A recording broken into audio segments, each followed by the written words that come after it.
দোয়া করছি, যদি তারা পিতার মতো ভাইয়ের মতো আমাকে ভুল ধরিয়ে দিয়ে থাকেন, ইনশাআল্লাহ তাআলা ভবিষ্যতে আমার পক্ষ থেকে যে কোনো ভুল হলে আমি ইমিডিয়েটলি শুধরে নেব ইনশাআল্লাহ। কারণ আমি উম্মাকে ভালোবাসি, আল্লাহকে ভালোবাসি, তার রাসূলকে ভালোবাসি, তার দ্বীনকে ভালোবাসি। কখনোই আমার ইন্টেনশন ছিল না যে আমার দ্বারা নবী সাল্লাল্লাহু আলাইহি ওয়াসাল্লামের শানের খেলাফ কিছু হবে। বরং যদি নবীর জন্য জীবন দেওয়ার প্রশ্ন আসে, তোমার আগে আমি দাঁড়াবো ইনশাআল্লাহ, তোমার আগে আমি সামনের কাতারে দাঁড়াবো ইনশাআল্লাহ, যদি নবীর জন্য জীবন দেওয়ার প্রশ্ন আসে।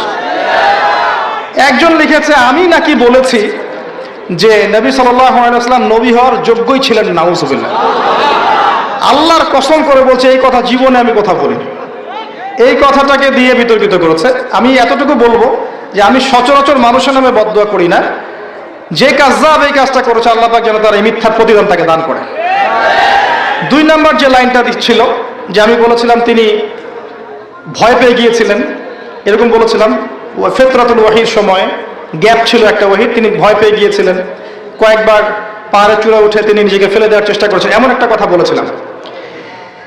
আল্লাহর কসম করে বলছি যে এই কথাটা বলার মধ্য দিয়ে আমার ইন্টেনশন কখনো এমন ছিল না যে এখানে নবীর শানের খেলাফ কিছু হচ্ছে। এবং এই কথাটা বলার জন্য আমি প্রকাশ্যে স্ট্যাটাস দিয়ে সবার কাছে ক্ষমাও চেয়েছি। তবে এতটুকু জানা উচিত যে কথাটা আছে কোথায় বা কোত্থেকে বলা হয়েছে। আপনি এই যে সিরাতের যে বইগুলোর নাম বললাম, ম্যাক্সিমাম সিরাতের বইয়ের মধ্যে এই গল্পটা আছে। আপনি আর রাহিকুল মাকতুম বইটা পড়েন, দেখবেন এটা আছে রাহিকুল মাকতুম বইয়ের মধ্যে, অন্য অনেক বইয়ের মধ্যে আছে, যারা পড়েছেন আপনারা সবাই জানেন।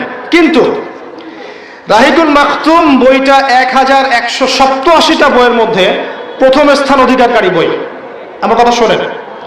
আর রাহিকুল মাকতুম বইটা রাওয়াতে আলেমুল ইসলামিয়া কম্পিটিশনে 1187টা পাণ্ডুলিপির মধ্যে ফার্স্ট প্রাইজ পাওয়া বই আল্লামা সফিউর রহমান মোবারকপুরী রাহিমাহুল্লাহ।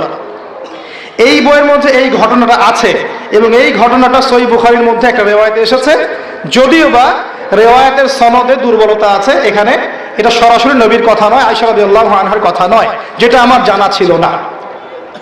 যেটা আমার জানা ছিল না সেটার জন্য আমি অবশ্যই অ্যাপোলোজাই করতেই পারি যে এই জ্ঞানটা আমার তখন ছিল না। আমি রাহিকুল মাকতুম বইয়ের হাওয়ালা দিয়ে কথাটা বলেছিলাম। এখন কথা হচ্ছে, রাহিকুল মাকতুম বইয়ের মধ্যে কিন্তু হাদিসের কোনো তাহকিক নেই। আমার কথাটা শোনেন, যে রাহিকুল মাকতুম বইয়ের মধ্যে এটা আছে আল্লামা সফিউর রহমান মোবারকপুরী রাহিমাহুল্লাহর বই, যেখানে ফার্স্ট প্রাইজ পেয়েছে বইটা, এই বইয়ের মধ্যে কিন্তু এই ঘটনার কোনো তাহকিক নাই, কোনো তাহকিক নাই যেটা সত্য না মিথ্যা, এটার কি মুরসাল নাকি সনদে সমস্যা আছে, কোনো তাহকিক নাই। এতদিন ধরে রাহিকুল মাকতুম বইটা ছাপানো হচ্ছে বিভিন্ন প্রকাশনীতে, 5টা 10টা প্রকাশনী ছাপাচ্ছে, লক্ষ লক্ষ কোটি কোটি কপি রাহিকুল মাকতুম কিন্তু বাজারে আছে। কই এই প্রকাশনা সংস্থা, এই প্রচার মাধ্যম, এই যারা অনুবাদ করেছে, তাদের কাউকে তো আপনি কুফরি ফতোয়া দিলেন না, তাদের কারো বিরুদ্ধে তো কোনো কথা বললেন না। যদি কথা বলতে হয় ওই বইটাকে ব্যান করে দেন, তাহলে বইটাকে ব্যান করে দেন। আর যদি কুফরি ফতোয়া দিতে হয়, সফিউর রহমান মোবারকপুরী রাহিমাহুল্লাহকে কবর থেকে তোলেন, তুলে কাফের ফতোয়া দিয়ে আবার দাফন করে দেন। সুবহানাল্লাহ। উনার বইয়ে কিন্তু কোনো তাহকিক দেওয়া হয়নি। এবং আরো সিরাতের বইগুলোতে এই ঘটনাটা আছে যেটার কোনো তাহকিক দেওয়া হয়নি। আর তাহকিক তো আমরা করার যোগ্যতা সত্যি রাখি না। এই জেনারেল লাইন থেকে যারা উঠে এসেছে এবং যারা তালেব ইলম, তারা কি সবাই হাদিসের তাহকিক করতে পারে? তারা যখন এই বইটা পড়বে, তাদের সামনে যখন আসবে, এই লাইনগুলো চলে আসবে, তারা কি এটাকে বিশ্বাস করবে না? স্বাভাবিক করতেই পারে। তাহলে কি দায়িত্ব ছিল? যে এটাকে কাছে ডেকে নিয়ে বুঝিয়ে দেয়া যে আসলে এই হাদিসটার সনদে এই সমস্যা আছে, এখানে এই সমস্যা আছে, এখানে সমস্যা আছে, এটা থেকে ফিরিয়ে নেওয়া। কিন্তু এই কাজটা আমরা করতে পারি নাই। আমরা ইন্টেনশনালি কাজটা করেছি। লেকচারের টপিক ছিল হয়তো অন্য কিছু, এখান থেকে 2-1টা লাইন বাছাই করে এটাকে ভাইরাল করা হয়েছে, তার মানে পিছনে কোনো উদ্দেশ্য আছে। তারপরেও আমি পাবলিকলি সবার সামনে, আমি এমন মানুষ নই যিনি ভুলের উপর অটল থাকতে পারি, পাবলিকলি সবার সামনে, আপনাদের সবার সামনে সবাইকে সাক্ষী রেখে, আল্লাহকে সাক্ষী রেখে আমি আমার বক্তব্যের ভুল স্বীকার করছি। যেখানে শব্দ চয়নে হয়তো আমার ভুল হয়ে গেছে, এটা একটা মানুষের পক্ষে হতেই পারে, যে এই চেয়ারে বসেছে তার পক্ষে শব্দ চয়নে মিস্টেক, স্লিপ অফ টাং হতেই পারে। আপনারাও আপনাদের ইতিহাস ঘেঁটে দেখেন যে স্লিপ অফ টাং সমস্ত লেকচারাতের হয়েছিল কিনা কখনো কখনো। ওগুলোকে যদি মার্ক করে করে জনসম্মুখে আমি মানুষকে হ্যাসেল করার চেষ্টা করি, তাহলে উম্মার উপকারের জায়গায় ক্ষতি হয়ে যাবে। যখন যখন নবীর উম্মত কবরে সেজদা দেয়, মাজারে সেজদা দেয়, যখন ইয়া করে বেদাতের উপর আমলগুলো করে, হারাম খায়, নবীর উম্মত যখন মায়ের খায়, তখন নবীর শানের খেলাফ কিছু হয় না?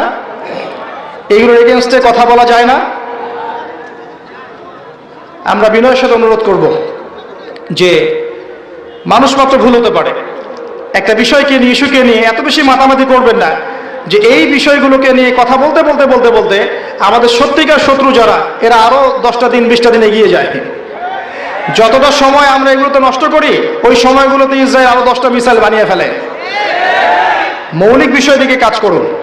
আল্লাহর বান্দা হিসেবে আমি আমার ভুল স্বীকার করেছি এবং এখনো করছি, যে হয়তো ওই জায়গায় ওই শব্দটা আমার বলা ঠিক হয়নি, আমার মুখ থেকে স্লিপ অফ টাং হয়ে গেছে, কিন্তু আমি কোন উৎস থেকে বলেছি এটাও বলে দিলাম। এই বইয়ের মধ্যে, এই সব বইয়ের মধ্যে এটা আছে, কোনো তাহকিক ছাড়াই। তাহলে ওই বইয়ের প্রকাশনা সংস্থা, ওদের যারা পড়ছে, যারা ছাপাচ্ছে, এদের সবাইকে কি আপনি কুফরি ফতোয়া দিবেন না?